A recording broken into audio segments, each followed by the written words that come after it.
Эми иншалла кийинки маселе бул умранын махзурат ихрам деп коет. Умрада ихрамга кирген адамга тыюу салынган иштер. Тыюу салынган иштер дегенден максат ихрамга кирген адам, ихрамга киргенден кийин ихрам учурунда эмес, башка учурда мүмкүн болгон уруксат берилген нерселер, бир нече нерселер ага тыюу салынган.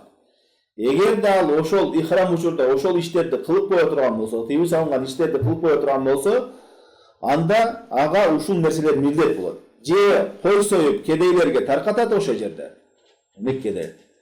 Же болбосо 3 күн орозо кармаш керек, же болбосо 6 кедейди той кылыш керек. Нисфыса дегенде 1,5 килограмм өлчөмдөгү тамактан 6 кедейди той кылыш керек болот. Allah Teala Kur'an'da aytar: "Femen kana minkum maridan aw bihi adam min ra'sihi fa fidyatun min siyamin aw sadaqatin aw nusuk." Силерден кайсы бирөөңөр оорукчан болуп калган болсо, же башында бир оору зыян келип аткан болсо, бул аяттын түшүү себеби бар. Анткени сахабалардын бирөөсү башында ошо эмеде турганда, ихрамда турганда башында оору болот, кычышып, жагандай какач сыяктуу. Анан пайгамбар саллаллаху алейхи вассалам ага чачын кырууга уруксат берет. Кырып анан ушул нерселердин бирөөсүн аткарууга буйруйт. Ошол жөнүндө айтат Аллах Таала. Кимдин башында бир зыяны болсо, анда эмне кылсын деди? Же орозо кармасын, же болбосо садака берсин 6 кедейге, же болбосо кан чыгарсын. Ушул үчөөнүн кайсы бирөөсүн да кылса боло берет. Колунан келсе койсо жакшы, колунан келбесе 3 күн орозо кармаса болот. Колунан келсе эмне 6 кедейди тойгозсо болот. Бул кимдер үчүн? Ошол тыюу салынган иштерди кылып алган адам үчүн.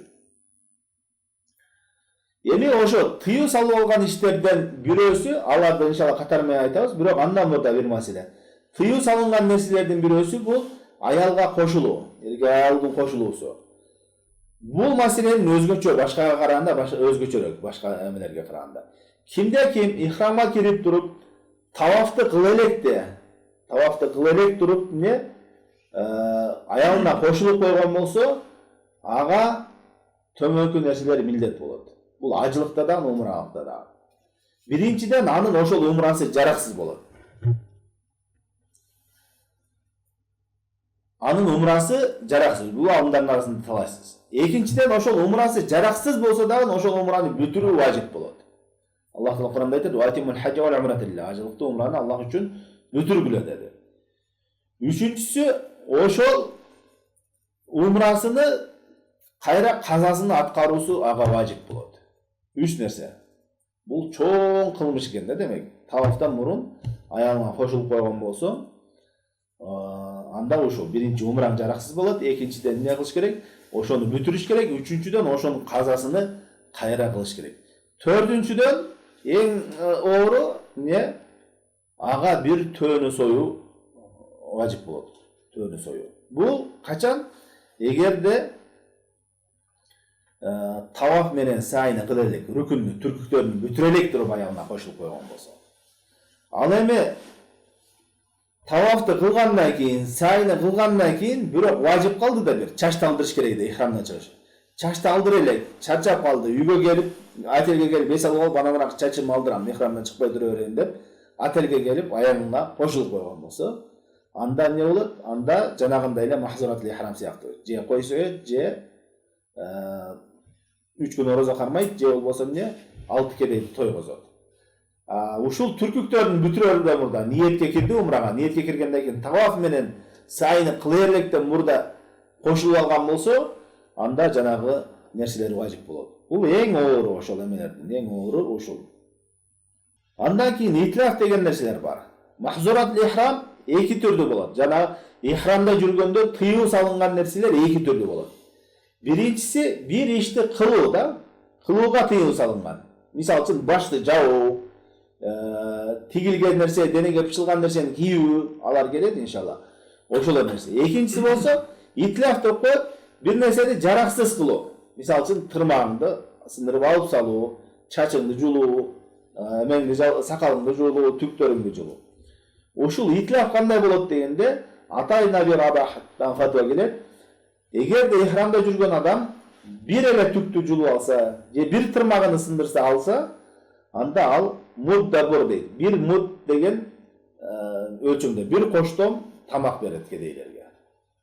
Эгерде экөөнү эме кылып алган болсо, эки чачыны жулган болсо, эки сакалын жулган болсо, же эки тырмагын сындырган болсо, анда эки коштом. Эгерде үчөөнү кыла турган болсо, анда үч чачыны жулуп, үч түктү жулуп, үч эме сындыра турган болсо, анда уже ал махзуратул ихрам болот дагы жанагындай. Кан чыгарыш керек, же болбосо 3 күн орозо же 6 кедейди той кылыш керек болот. Бул нерседе атайлап кылган адамдагы, унутуп калган адамдагы айырмасы жок. Итлаф дегенде жанагындай чачыны жулуп, тырмак сырмагын алып түктөрүн жулганда. Ал эми башка махзураттарда келет унутуп калган боюнча.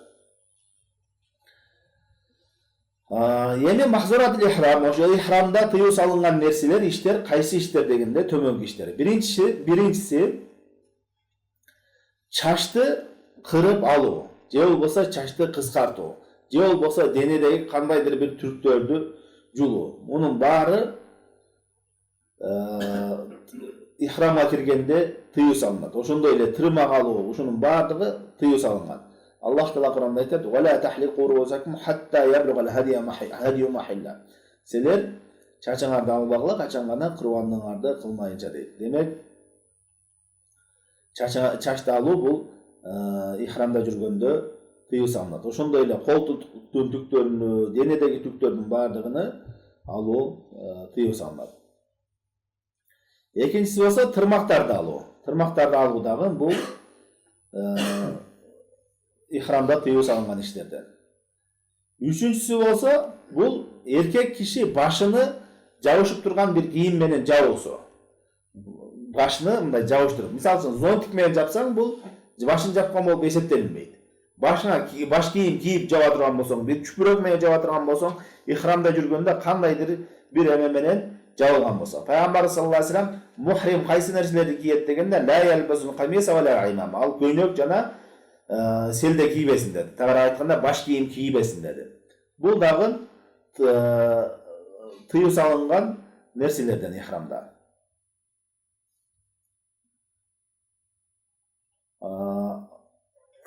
Ошондой эле эки кулагы башка кошулуп эки кулактагын кирет. Кулактарды дагы жапкан болбойт.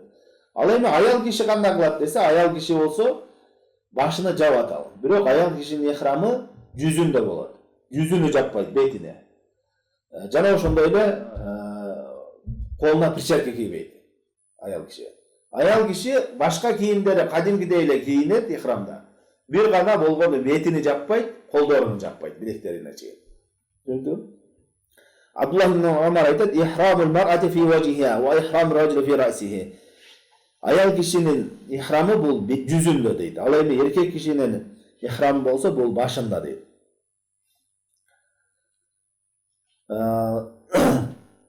Аял киши эгерде бетини жаба турган болсо, ихрамда бетин ачпай көргөзбөйм, жат эркектер бар көргөзбөйм десе, ал кандай кылып жабыш керек? Мондай денеге байланыр, башка байлана турган, жабыша турган нерсе менен жаппаш керек. Ал жолукту же үстүнө мондай чүпүрөктү үстүнөн таштап, жабышпай турган, байланбай турган, чаптабай турган нерсени эле чүпүрөктү таштап туруп жапса болот. Ошондой уруксат берген. Айша энебизден келет, жана башка эмелерден келет, сахаба аялдардан. Алар ошо тавафта бетин ачышып, ана жат эркектер болгон болсо, анда үстүнөн түшүрүшүп туруп, беттерин жабып алышкан. Төртүнчүсү болсо лүмсүл махит дейт. Эркектер үчүн тигилген кийим кийүү. Тигилген дегенден максат ошо денеге пычылган, дене мүчөгө ылайыктагы пычылган кийимдер. Сөз түрдө эле да тигилген жип болушу шарт эмес. Ал тигилген жип болгон болсо, мисалы үчүн ихрамынын четтери бүгүлүп тигилген болсо, ал жана чүпүрөктөн. Ал тигилгенге кирбейт ал. Тигилген дегенден максат бир мүчөгө пычылып, ошого ылайыктуу алып, кийим сыяктуу болгон нерсе ушул тыюу салынган болуп эсептелинет. Андан кийинкиси атыр колдонуу. Атыр колдонуу дагы жыттуу нерселерди колдонуу бул ихрамга умрада тыюу салынган, ихрам кийген адамга тыюу салынган нерселерден. Эми ушул атырга тиешелүү нерселерден жыттуу атайын жыт бериш үчүн колдонулган самын, шампундарды колдонуусу болбойт. Өзүнүн жөн эле баягы тазалык үчүн эмес, мисалы үчүн кээ бир эмелерге, атырларга, самындарга, эмелерге кошумча жыт кошот. Ароматындай. Ошондой аромат бар эмелерди колдонгон болбойт. Жана ошондой эле атыр сатып аткан болсо, атырларды жыттаган болбойт. Жыты бар, атайын аромат бере турган нерселерди адам кас кылып, максат кылып жыттаган да болбойт ихрамда. Бирөө өзү табигый жыты бар нерселер болсо, аны жыттаса, жесе эчтеке болбойт. Мисалы үчүн апельсин жесе, апельсин жыты бар, ал табигый. Ошол сыяктуу нерселер эчтеке болбойт. Самында деле табигый жасалгандыгында жыты бар болсо, мисалы үчүн кир самын, кээ бир самындарда бар, атайын ал аромат бериш үчүн эмес, негизи жасалышында ошондой жыты бар да. Андай болсо эчтеке болбойт. Жада калса, жыттуу, ароматтуу чайларды дагы ичкен болбойт дейт. Түшүндүңбү? Абдуллах ибн Умар радыйаллаху анхудан Мусаннаф ибн Аби Шейбада келген экен.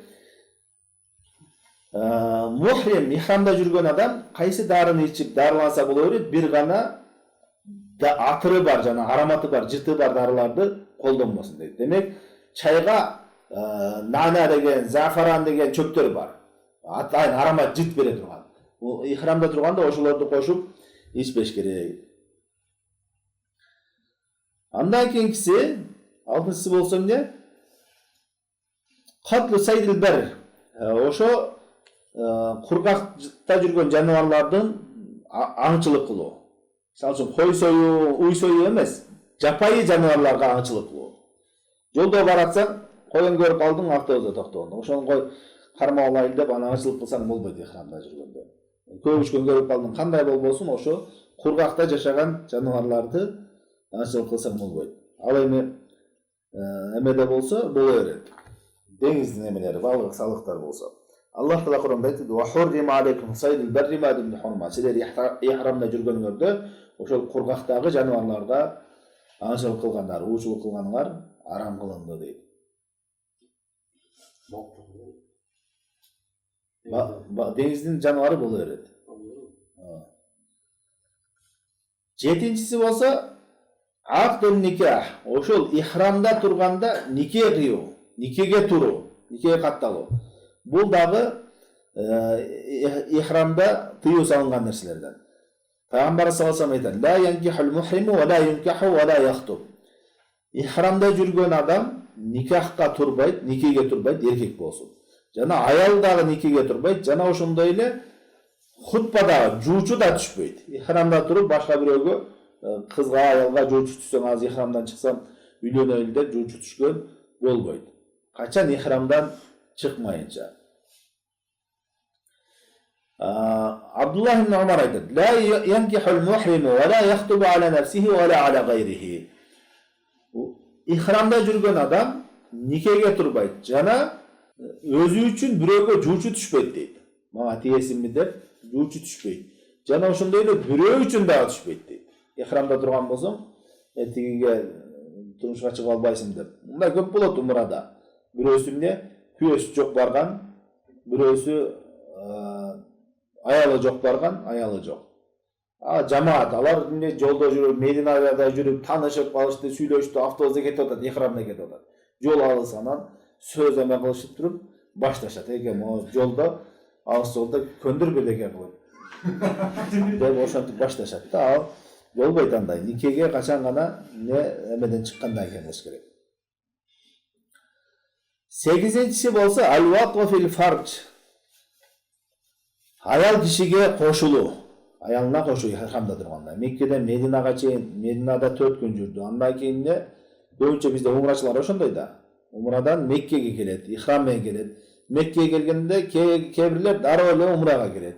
Кээ бирлер алыс жолдон чарчап келип, эс алып, анан умрага барышат да. Эс алганда эркек аял, жанагындай күйөөсү менен аялы баргандар өзүнчө отдельно комната алышат.